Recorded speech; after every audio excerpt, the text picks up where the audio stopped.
কেন্দ্র ও রাজ্য সরকারের বিভিন্ন প্রকল্প রূপায়ণে রাষ্ট্রায়ত্ত ব্যাংকের ভূমিকা বুঝতে ব্যর্থ কেন্দ্রীয় সরকার।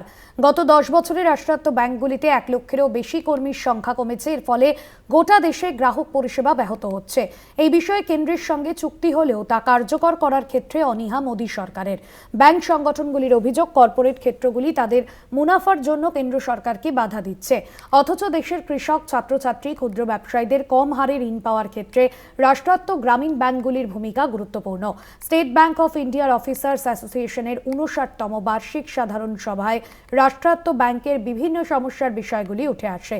ব্যাংক সংগঠনের অভিযোগ, ব্যাংকের বিভিন্ন ক্ষেত্রে কর্মীর সংখ্যা কমেই চলেছে।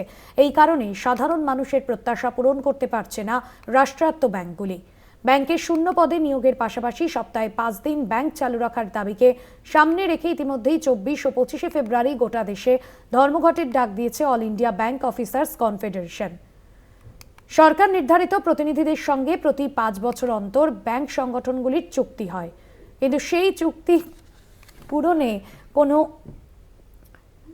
সদর্থক ভূমিকা দেখা যাচ্ছে না কেন্দ্রীয় সরকারের, এমনই অভিযোগ।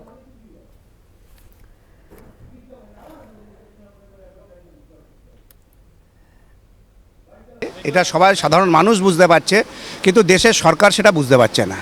এবং যেভাবে ক্রমশ কর্মী সংকোচন হচ্ছে এবং বিভিন্ন ক্যাডারে আমাদের সাবস্টাফ অর্থাৎ মেসেঞ্জার, ব্যাংকে যেটা মেসেঞ্জার বলে সাবস্টাফ, সেটা প্রায় শূন্য সংখ্যায় গিয়ে পরিণত হয়েছে।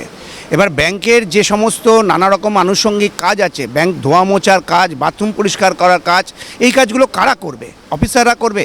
সাংঘাতিকভাবে কর্মী সংকোচন হচ্ছে। যে ধরনের মানুষের বিপুল ধরনের একটা ব্যাংকের প্রতি প্রত্যাশা, সেই প্রত্যাশা পূরণে ব্যাংকের কর্মচারীরা পারছে না।